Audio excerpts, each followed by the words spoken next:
Hello and welcome to Market Domination. I'm Josh Lipton, live from our NYC headquarters. We've got 1 hour to go until the market close, and stocks have taken a big hit today as President Trump's surprisingly steep Liberation Day tariffs have sent shockwaves through the markets. Let's get right to Yahoo Finance's Jared Blickery for the latest on today's sell-off. Jared.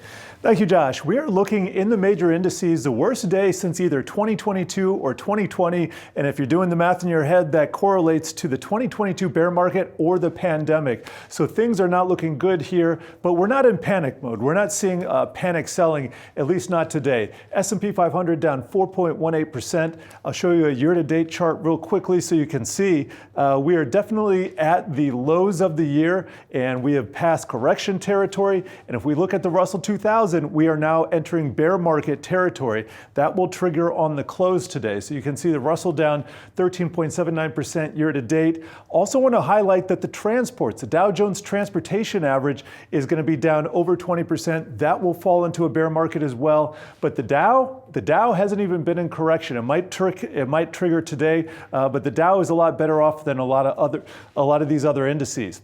Now let's take a look at the VIX. The VIX is testing the high that we saw in early March, hasn't exceeded that, so this is not a terrible story for the VIX, and I'll show you it in relation to the big spike that we got last August. That was when the yen was kind of imploding. That didn't really affect the US that much, so we're not nearly at those levels, but this is concerning, and a lot of volatility sellers are going to be looking at this as an event maybe to get short volatility. That sounds like a dangerous trade to me. Sector action, we do have staples in the green here, but energy is the worst off, down 7%. That has been a bright spot all year long, not today. Tech is down 6%, consumer discretionary down 5.5%. That's where we see Amazon, that's where we see Tesla, and then industrials and financials, all of those underperforming. So pretty broad-based selling here. And if you take a look at the NASDAQ 100, we can really see this illustrated in a lot of these issues here. Apple down 9.5%. That is a huge down move for Apple. It's losing about $300 billion in market cap intraday. Amazon, Alphabet, Meta, all down 8, 3, 7%. And as far as market cap, we're looking at NVIDIA of losses over 100 billion. Meta, you can throw that in there as well. Amazon, you can throw that in there as well. But we're not seeing complete red across the screen. If we take a look at the leaders, we're seeing a little bit, some bonds. Bonds are doing all right today, but for the most part, it's a sea of red. I'm going to leave us with a couple of green spots, and this would relate to consumer staples. So we're seeing some safety in food items, lots of green here. So in a true panic sell-off, all of this would be red. So that's not what we're seeing today. We can also see this in beverages, a little bit of green there. And if I got one more second here, I'm just going to show you what's going on in crypto. Bitcoin only down 5%. That's not even as bad as Apple. Volatility adjusted, crypto is not doing that bad today. Back to you, Josh. Jared, thank you. And joining me now is Ed Yardeni, president of Yardeni Research, along with Barron's senior markets writer, Paul R. LaMonica. Welcome to you both. Ed, always great to see you. Listen, as Jared just laid us out there for us, Ed, stocks plunging today. We know the worry. It's tariffs. What does it mean for the U.S. economy? What it means for the global economy? You're talking to clients, Ed, on a day like today. What are you telling them? Well, I think it's too late to panic. I mean, clearly that's the knee-jerk reaction of anyone that's in the market is with this kind of sell-off is how much lower can we go, and is it too late to panic? I think it is. I think there's some really interesting values occurring here because I think we've seen some panic selling in some areas of the market for sure. It's not broad-based, but it's painful enough. But this doesn't mean you have to rush in to pick up these bargains simply because the reality is the issue of tariffs and its impact on the economy. It's going to take a while to sort it out. It's ironic that so many people thought that yesterday, so-called Liberation Day, would be peak uncertainty. That once we got all the specifics on it, we could kind of like breathe easier. But I don't think that's the case at all. I think there's still plenty of uncertainty about how all this plays out. Will there be negotiations that bring these tariff rates down? I think there will be. Will there still be some issues with retaliation by other countries? I think there will be. I think it's going to be messy, and it's probably going to be hanging over us for another couple of months, and then we'll start focusing on the extension of the 2017 tax cuts. Ed, I'm wondering, where would you be looking for potential bargains on a day like today? Josh mentioned how the energy sector is a big loser, but they have actually done really well this year. Yeah. Do you see more upside there? And then what about big tech?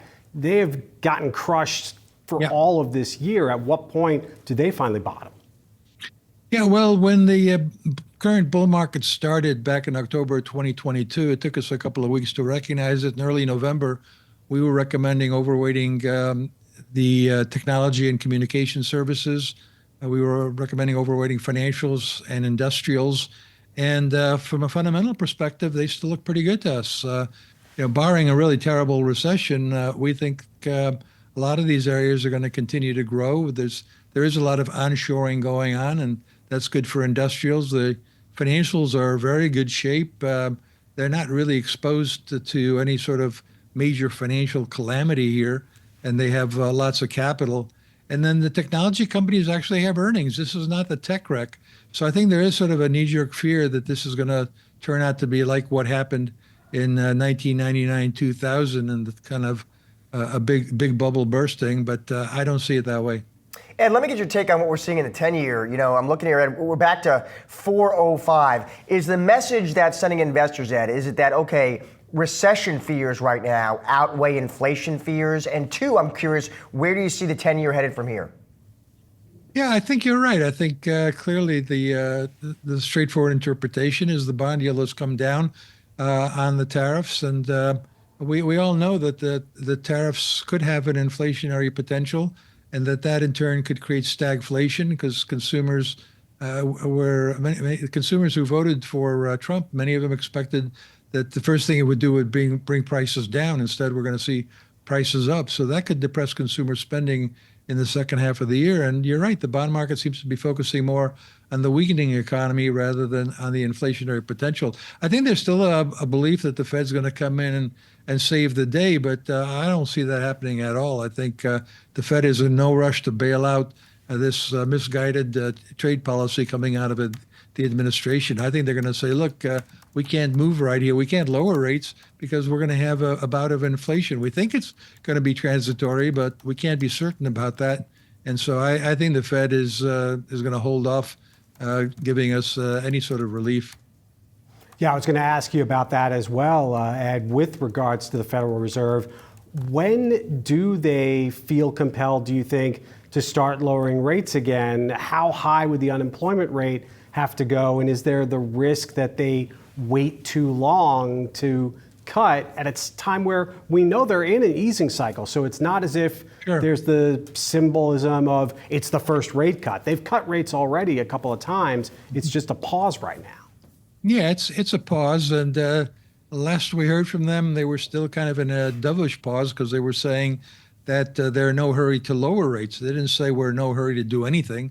They didn't say we're in no hurry to raise rates. They said we're in no hurry to lower rates. So their heads are still clearly focusing on lowering interest rates here.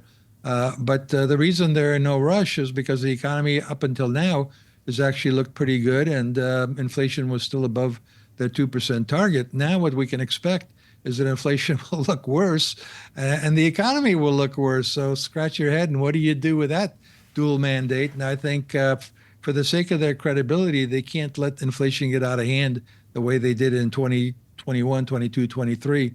So I think they're going to say we can't rush here because we got an inflation problem. Ed, tomorrow, jobs report. Curious what you expect there. Ed, really the labor markets look broadly stable, right? I mean, it does. Cooling, not crashing. That's been the mantra. But what do you see tomorrow, and what do you see ahead for the labor market, Ed, given all the uncertainty we're dealing with here? Well, that's the pity here, is that the economy actually is in pretty good shape. The labor market's in very good shape. The unemployment rate is 4.1%. But we are clearly seeing announcements of layoffs increase as a result of the Doge boys, as I like to call them, kind of announcing that they're going to reduce payrolls at the federal government level. We aren't actually seeing that in initial unemployment claims. So it's not clear that what they're saying is what's happening, because the courts, of course, have held them back on cutting back actual employment. But on the private payroll side, I expect something like 150,000. That will be consistent with what we just saw with the ADP. So it's going to look fine. It looks like the economy is doing fine. But we just had the purchasing manager survey for non-manufacturing, and we did see a rather sharp drop in that employment index. So I think employers are just as confused and concerned and fearful about the consequences of these trade policies, and they're going to kind of stop hiring until they can figure out what's going on. I hope they don't start firing. Any chance at all, Ed, that we see a noticeable enough deceleration in wage growth in the jobs report tomorrow? I mean, if average hourly earnings don't rise at the type of level that would spook the markets about inflation, you could argue that maybe that tips the balance a little bit for the Fed to be more inclined to ease sooner rather than later. Well, it's possible, but I think at the end of the day, the Fed really focuses on the consumer prices, the PCED, the personal consumption expenditures deflator, and that looks like it started to heat up last month. And given what the tariffs are likely to do to auto prices and auto-related prices, we are likely to have an inflation problem in the PCED, and that's more important than what happens in wages. And of course, if wages are moderating, but price inflation is increasing, real wages are going down, that's going to depress consumer spending, hence we get stagflation. Ed, always great to see you. Always great to have you on the show. Thank you, sir. My pleasure. Thank you. The NASDAQ is the worst performer among the major averages right now. And two of the hardest hit tech stocks, Apple and Amazon, sinking. Apple on track for its worst day here since 2020. For Apple, tariffs posing huge hurdles for the future of iPhone production as well as its global supply chain. Joining us now to talk about all this, Tom Forte, Managing Director and Senior Consumer Internet Analyst at Maxim Group. Tom, it is good to see you. Let's start right there, Tom, with Apple. I'm looking here. We're down almost 10% here, Tom. What do you make of that move? Is that move justified, Tom? Yeah, so I think it is. If you look at the recent performance of Apple's stock, it's rare for it to have that kind of outsized move. I think that investors today have been hyper-focused on tariffs to the extent that, if you're like Apple and you have a global supply chain, it is going to pose challenges. And I think, though, stepping back, Tim Cook and Elon Musk, I would say, are the two best CEOs at managing, ultimately, government relations with the United States and China. And I think that what President Trump is clearly trying to do is to adjust the trade deficit and bring back manufacturing to the U.S.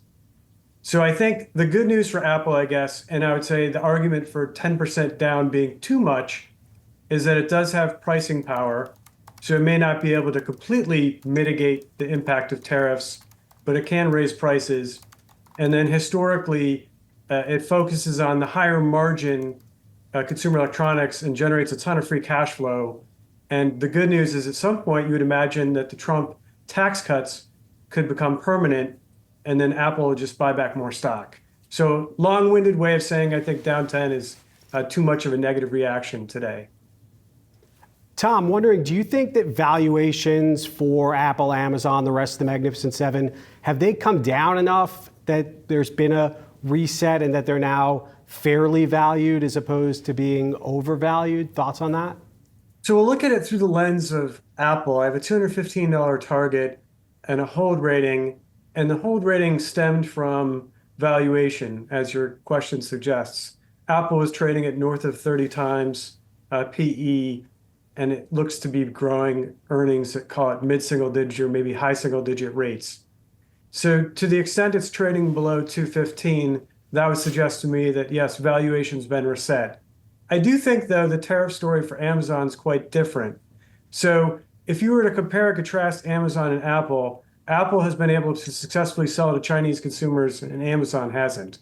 So I don't think the Trump policy is going to enable them to suddenly displace Alibaba or JD in China. But I do think the story is different for Amazon than it is Apple. What did you, just curious, Tom, while we're on it, reports of Amazon kicking the tires on TikTok. What did you make of that? Does it make sense to you strategically, Tom? So it is remarkable. And historically, Amazon has never really had a social network. So it does make sense to me. And I think of it, I guess, as a different flavor of Twitch. So if you think about Twitch, I think the strategy was cloud and crowd, meaning that you had a ton of video content, which is where the cloud computing comes in, and you had a large audience. The difference being that Twitch focuses on gaming and TikTok kind of focuses on everything. And it is logical to the extent that I think Amazon, along with others, has done a good job using TikTok as a marketing vehicle to improve its e-commerce sales. So while I was surprised by the headline, I do see the logic in Amazon considering acquiring TikTok. Yeah, my tween and teen boys normally find what I write about for a living to be boring, but when I mentioned last night that Amazon was supposedly looking at TikTok, that caught their attention. Talking more about Amazon, wondering what do you think the tariff impacts will be on Amazon Web Services? I mean, AWS is the big generator of profits for this company. So even though there may be some worries about what's going to happen with consumer spending trends because of tariffs, is AWS, going to be negatively impacted by a global trade war, in your opinion? Yeah, so first off, complete empathy from me with my teenage children and your TikTok comments. All right, so second, for AWS, I think this would be more of a derivative challenge, meaning that step one is you had the tariff announcements. Step two, you had enterprise revenue decline, meaning you had some sort of macroeconomic event, recession, things of that nature, that would cause spending on AWS to go down. I think that would be the challenge. And Amazon did, or cloud computing in general, we found out that there is some cyclicality to cloud computing spending.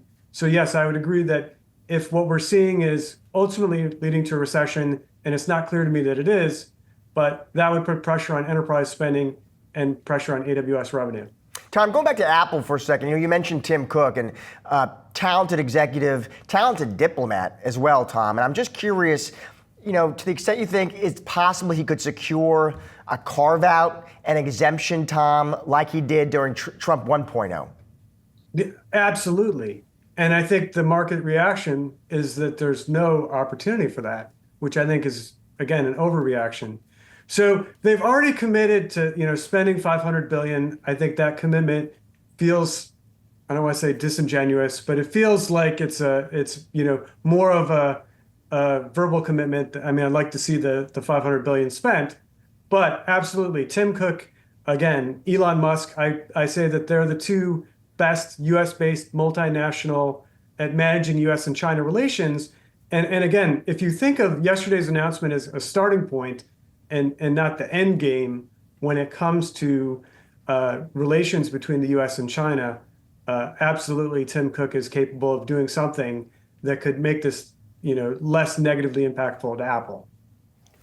One more question regarding Apple. It's not really related to any of the tariffs or Trump announcements, but wondering, there's been this perception that Apple has been behind in AI, even with some of the new artificial intelligence features that they've baked into iOS and with the new iPhones. Do you think Apple has proven enough to Wall Street yet that it can catch up in AI, especially in a world where DeepSeek now exists and lower cost, cheaper solutions might be in vogue for some corporate customers?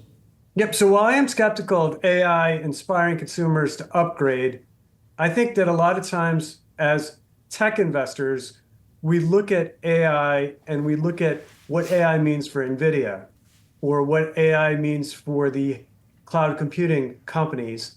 And then we look at what AI means for Apple. And I think it's very different for Apple, clearly different than NVIDIA, and then also different from Microsoft, Google, and Amazon. So I think that I understand this narrative that Apple's behind, but I think we have to consider that AI is different for Apple than it is for others. If you're selling the hardware, it's great for NVIDIA. if you're selling enterprise solutions for AI, it's great for those companies.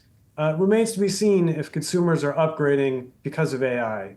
So it may just be less important for smartphone makers like Apple. Tom, always great to have you on the show. Thanks for your time today. My pleasure. Thank you. We are just getting started here on Market Domination. Coming up, Wall Street analysts have been shifting their views on all types of companies today, leading to some major individual stock moves. We're going to check in on the top trending tickers later in the hour. Plus, at 3:50, we're joined by the CFO from Wayfair to discuss the impacts of tariffs on the consumer. Those shares caught up in the sell-off today as well. Stick around, much more Market Domination still to come.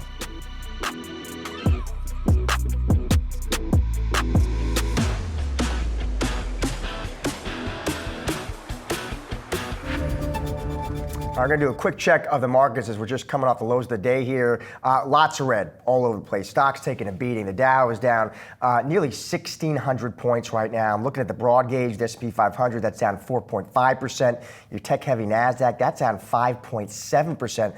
Quickly at small caps, Russell 2000 down 5.8%. We'll keep tracking that. President Trump and his team had said a wide array of practices would go into their calculations for reciprocal tariffs announced this week, but once the numbers were released, it quickly became clear the way they came up with the differing rates was actually much simpler. Joining us now is Yahoo Finance's Ben Werschkul to break it all down. Ben. Yeah, hey Josh. So throughout the buildup to this Liberation Day, the Trump team had listed all these factors that they wanted to take into consideration. Tariffs, currency manipulation, value-added taxes, agriculture, all these different things. And there was a question, I did some reporting on this, of sort of how hard that was going to be to boil it down to a single number. What they did in the end, as you mentioned in the open, is to sort of go a much simpler route. It's basically a formula that even me, a very much not a math major, could understand, which is the trade deficit. It was the formula was net imports divided by total imports, essentially. So it created this ratio that then they translated into tariffs. The case here from the administration about why they're doing this, you can see the formula on screen there. The case here for the administration is that the trade deficit is a proxy for everything, that if you take the trade deficit and you boil it down, it sort of goes in there. As one senior administration official said, it represents all the cheating that's out there. There's a lot of economists that would disagree with that assessment. There's a lot of reasons they say for having trade deficits, but this is the administration's case. As for what it says about Trump going forward, I do think it's worth noting that this is a kind of a challenge for negotiations to lower these duties going forward. You know, if you're relying on the trade deficit, that's a very hard thing for a country to change. It's one thing to change a tariff rate, you can move that up and down, but changing your complete trade deficit with the country takes a lot longer. There's other ways that the administration announces that suggest that suggest negotiations are going to be tricky in the years ahead. They say the phone's always open, but it's going to be a challenge for certain. Do you get the sense at all that there are any specific countries that maybe are getting the proverbial short end of the stick, if you will, because of the Trump administration choosing the trade deficit as their main metric to measure trade unfairness and imbalances? Mm-hmm. For sure, yeah. I mean, I think the big one that you see sort of throughout this administration is China. That was the first one Trump had on the top of his list. The total rates on China are now 54%, which actually is right in line with what Trump promised during the campaign, which people thought was going to be, there's no way he's going to do 50 to 60% tariffs on China, which is what he's set to do. Others, I think, that are sort of top of the list are the European Union, which is what Trump he's been aiming to go for a while, and that was a top one on his list too. But again, this reciprocal idea, the way they did this is it's very broad. So anyone with a trade deficit has bigger tariffs, and everyone has 10% duties. All right. Thank you, Ben. Appreciate it. According to our next guest, the Trump administration's great tariff experiment is set to bring about an economic impact unprecedented in living memory. Joining us now is Dan Mahaffey, Dr. Scholl Foundation Eisenhower Fellow Vice Chairman. Dan, it is great to see you. So as you were listening to Trump yesterday, Dan, Liberation Day, you were hearing it. I'm just curious, were you as surprised, Dan, by what you heard as the market seems to be? Thank you, Josh. Thank you for having me. Yes, I certainly was surprised to see the breadth and scope of it, particularly after we'd been hearing down to the last moment that there were back and forths of just how expansive it would be and whether allies, friends, countries like those would be taken off the list or somehow protected. But as your correspondent mentioned, it came down ultimately to that formula. And yes, we are going to bring our tariff rates up at a higher level than any time before World War II.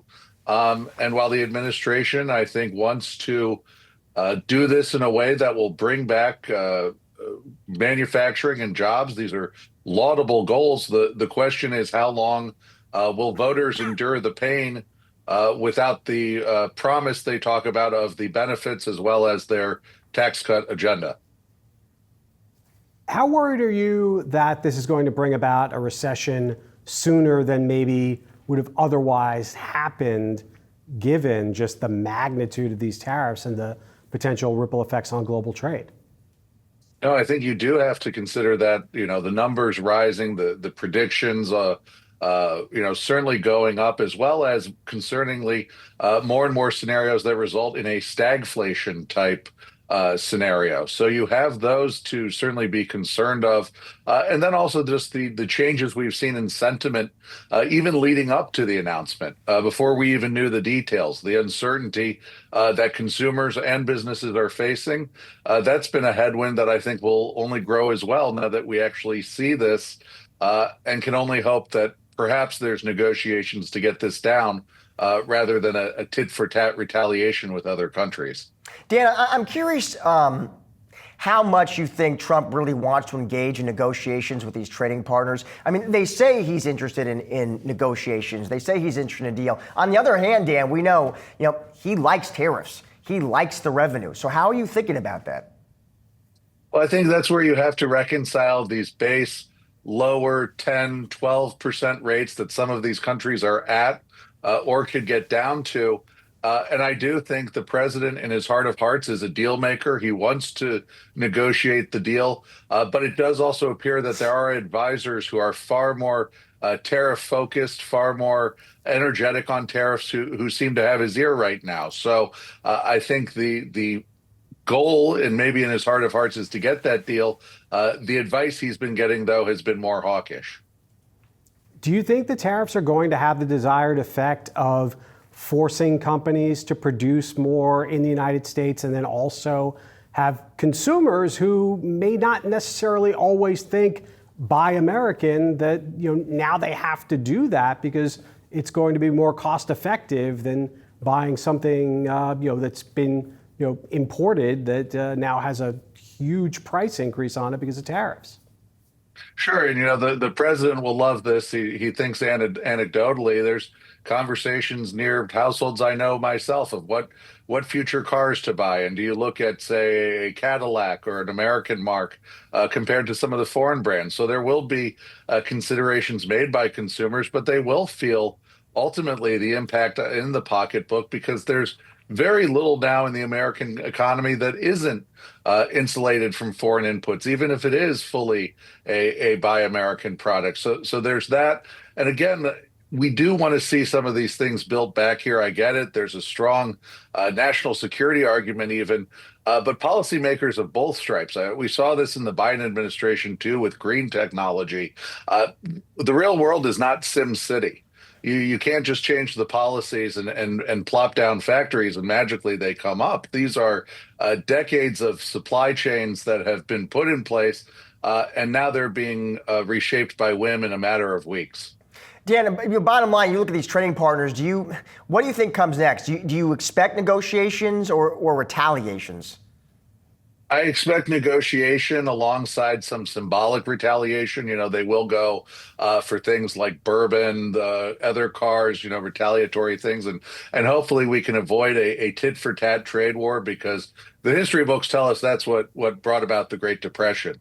I do think, though, what you have in a sense, even as they do come to the negotiating table, Warren Buffett's great quote, you take 20 years to build a reputation, you can lose it in 5 minutes. And the question of whether the United States can continue and will be a reliable trading partner, that's the one that will take longer to burnish, I think, no matter the outcome of these negotiations. Yeah, I was going to ask, following up on that and those Buffett comments, does the U.S. risk losing its status as being the kind of de facto currency of choice, the reserve currency around the world? I mean, will people abandon the dollar for something else? Dare I say, even cryptocurrencies? Well, that's always a $1 million or a million crypto coin question. Look, there's always talk of how you move away from the dollar. That would be a much greater rupture in the global financial system to truly move away from the dollar. Does this accelerate that timeline, though? Does it move forward those conversations for other countries on how to move past the U.S.? Certainly, and it does also look. We're not going to go away as the size of a market or the scope of our military power, but ultimately the economic element. Does the world look for ways to move on besides us? Ultimately becomes the question when it comes to trade, future investment, because you hear the French president and the Chinese president saying, don't invest in the United States. Stop that until we have some kind of deal or arrangement. Dan, thanks so much for joining us today. Appreciate it. Happy to be with you. Take care. We're tracking the market action as we count down to the closing bell. The selling accelerating, the Dow now at session lows here. Up next, Bank of America is calling for a ride and has taken lift from a buy all the way down to an underperform. It's a double downgrade. We're going to discuss the latest on the other side when Market Domination returns.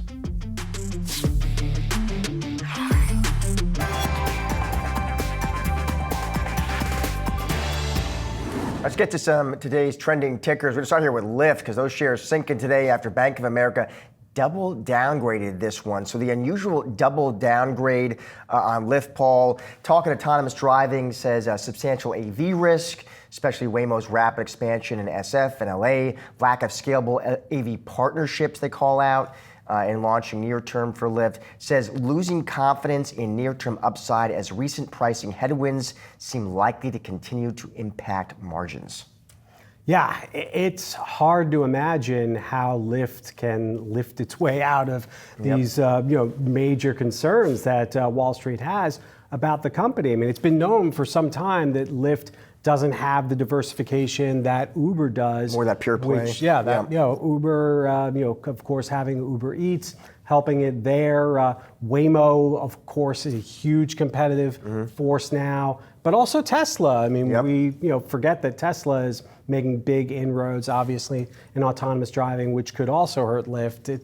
It's hard to imagine Lyft, coming back anytime soon unless it really makes some efforts to diversify, I think. Stock now down nearly 40% over the past 12 months, by the way. I'm just looking B of A, so the double downgrade, just look at their target, 1050. That's what they tell clients. All right, next up, we're taking a look at a few retailers. Let's check out those names, specifically BJ's Wholesale Club, Best Buy, RH, Citi upgrading BJ's to a buy, calling it a relative winner in the tariff war. Citi downgrading, though, both Best Buy and RH to neutral. So just looking through this, basically, listen, it's Trump tariffs, Citi says, Paul, so no surprise here. They're looking over their coverage universe, and they're saying this changes our view of the retail space. Concerns that we've been talking about all show is what they're talking about. They got consumer spending concerns, recession risk. Our risk here they call out for big ticket retailers, for guidance and forecasts. Risk for names, specifically RH, they downgrade that went to neutral. They talk about sourcing exposure to Vietnam, China, Indonesia. Target goes to 200 there. Also downgrades Best Buy to neutral. Talking about comparable sales risk, that target goes to 70. Yeah, I mean, RH, I think, any concerns about what might happen in a broader economy in the housing market, that could be a problem. Be interested to hear what CFO of Wayfair has to say about that coming up. But, Best Buy, electronic sales also likely to get hit pretty hard by tariffs. I found it very interesting, though, that a company like BJ's gets upgraded to a buy. To a buy. You have to wonder, competitive, versus Walmart with Sam's Club. Are they going to be gaining market share, or is this a rising tide lifting some of those discounters overall? I mean, is this good news for Costco, good news for Ollie's Bargain Outlet? But, there's been a lot of concerns that on the ultra low end, the dollar stores have been hit really hard. So consumers might be feeling a little bit more inclined to save, but not go deep discount. So they do take BJ's to buy. They talk about the defensive growth appeal of the business. They talk about, especially in this current consumer landscape with the tariff worries, defensive exposure. Target there, they go to 130. Finally, sea of red as we know today on Wall Street. The market reeling from President Trump's tariff rollout, but there are a few bright spots as investors search for names to weather this storm. And Paul, you've been watching some safe haven stocks to keep an eye on. You had a great piece, I would argue very well timed, Paul. Low risk stocks for a rocky market. It's about as well timed as we can get. Let me, right there, when we say low risk, Paul, how do you define low risk? If you're screening for low risk, what are you screening for? Yeah, if you're screening for low risk, you're looking for low beta, you're looking for names that may not move as much with the broader market so that you don't have that correlation to those big down days. So companies like Coke and Verizon, they came up on the list. They might be something that would benefit as investors are flocking more to those safe haven names that have big dividend yields as well. How do valuations look generally for when we talk about low risk names? What do they look like? It's tough. I mean, a company like Coke is by no means a cheap stock anymore. I think that investors are paying a premium for the safety and stability there. And, let's be honest. I mean, Coke, it's a pretty boring, easy to understand company. Which, boring and easy to understand on a day like Warren this. Buffett loves sounds great. his cherry Cokes. So Right. it's not the worst thing in the world to be owning on a day like today. What other, you mentioned Coke, when you screened, what else popped up? Yeah, what's interesting is that utilities and healthcare also showed up. And, utilities have been a bit of an enigma in the past couple of months because some of the utility stocks have become growth stocks because of the AI play, the data center play, and they aren't the ones that have the high yields. But if you look at traditional regulated utilities, a company like Duke Energy, for example, high dividend yield, slow and steady growth, but that's probably good in a market like this. And then healthcare, we all know that the RFK Jr. effect is really hurting the pharma companies, but you might have companies in the medical equipment area like Medtronic and Thermo Fisher that will hold up a little bit better because they're not going to be coming under the regulatory. Did I see Philip Morris make that list too? Am I making I that don't up? know if No? Philip Morris made that list. No. That didn't. I'm making that one up. Yeah. Maybe what I thought would screen would be a Philip Morris. Were you surprised by any of those? Not really. Yeah. I think it's no secret that investors are looking for those lower beta defensive names as we have this continued exodus from the Mag 7 and other high growth stocks. All right, we'll keep a name on it. Nice report, Paul, and well timed, like I said, very. We're going to track the market action as we count down the closing bell. The selling accelerating here. Let's do a quick check. I got the Dow down 1570. The S&P 500, your broad range, down more than 4.5% now. The tech-heavy NASDAQ down 5.7%. The Russell 2000, those pint-sized companies, they're down more than 6%. We'll keep tracking it for you. Coming up, Wayfair shares are getting hit hard today with the e-commerce giant calling it a temporary period of disruption. We're going to hear from the CFO, Kate Gulliver, on the other side. Stick around. Much more market domination still to come.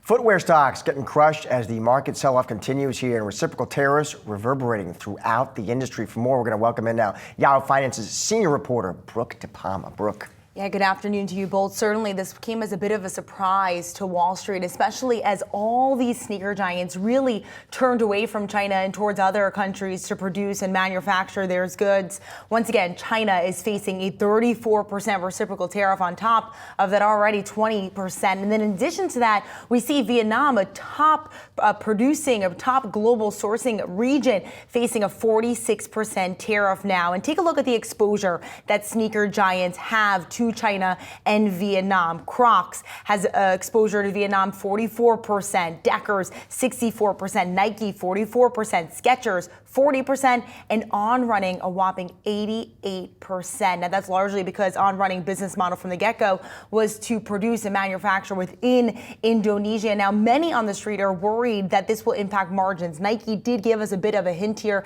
They did say that in the fourth quarter, margins will be hit by roughly 400 to 500 basis points just when it comes to tariffs on China and Mexico. Now it could be far worse. We're also hearing from the Footwear Association that in addition to that, this could mean indefinitely higher prices for consumers, which is definitely not good here.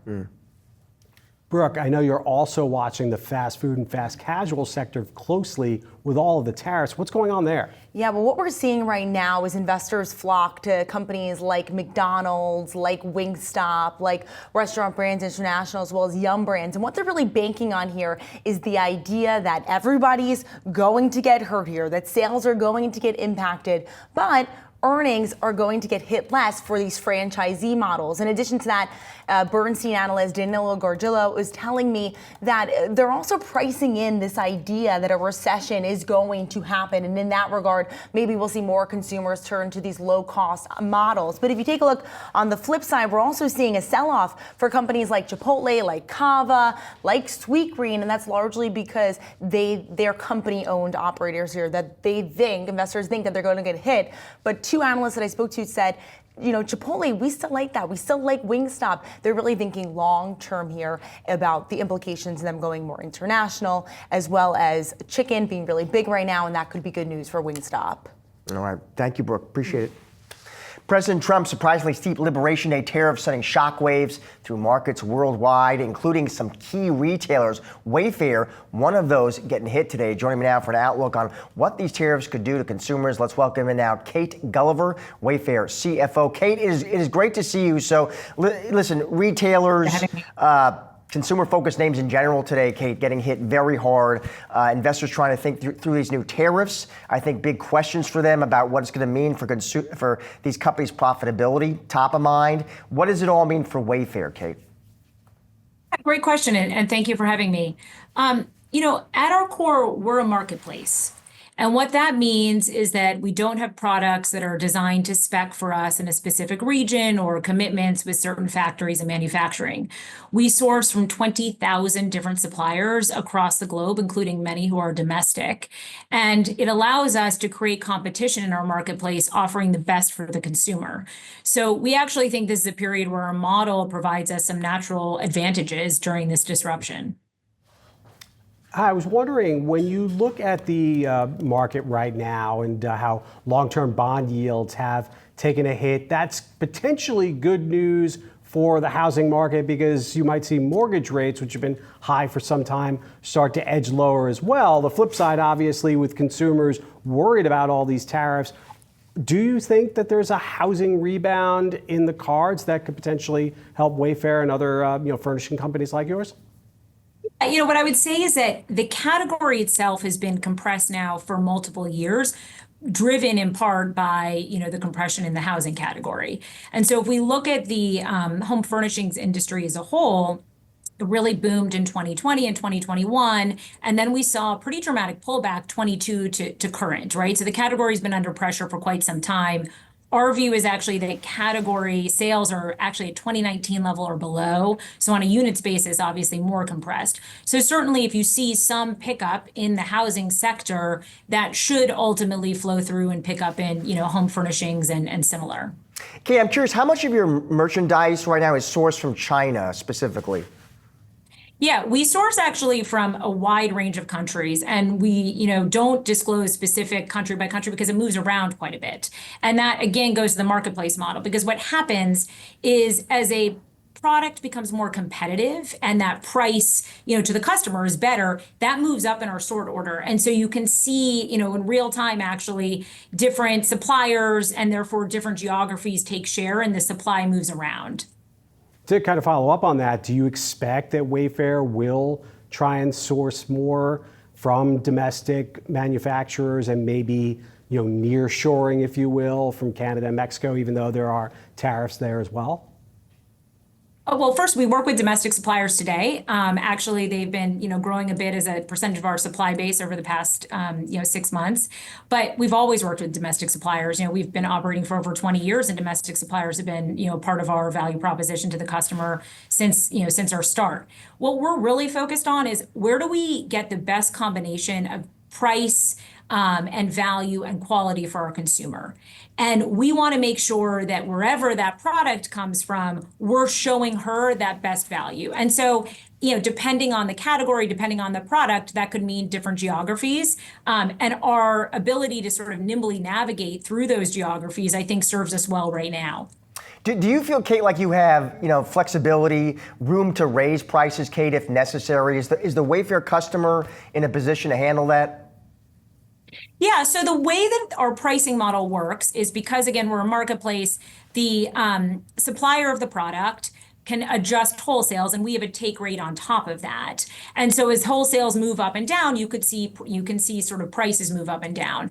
Our work right now is to partner with our suppliers, many of whom we've worked with for the last 20 plus years, and help them have the information around, hey, if prices move up, here's what's likely to happen with demand, so that they know how to competitively position themselves. Say in the bar stools category, we want the most competitive bar stool up front and center. That's going to aggregate demand to that supplier, and part of that equation is certainly keeping an efficient wholesale cost and an efficient price. Who is, Kate, the Wayfair customer? I'm curious. Who's the demo, and has that evolved over time at all?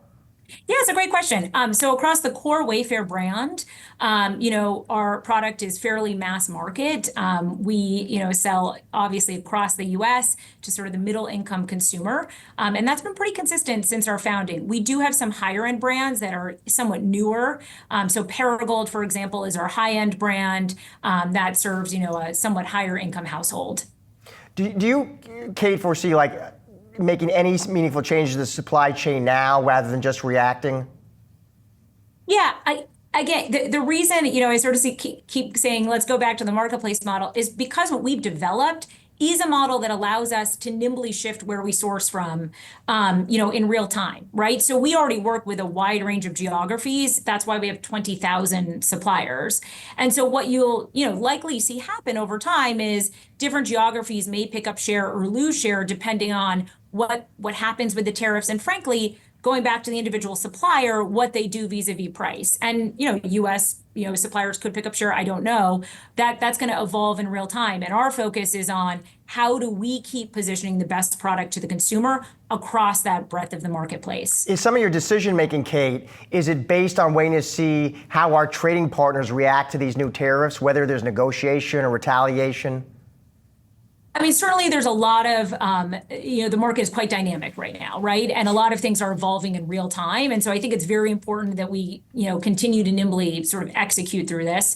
Our focus is really how do we make sure we continue to gain share, while the market is going through these changes. Kate, appreciate your time today. Thanks for joining the show. Thanks so much for having me. Take care.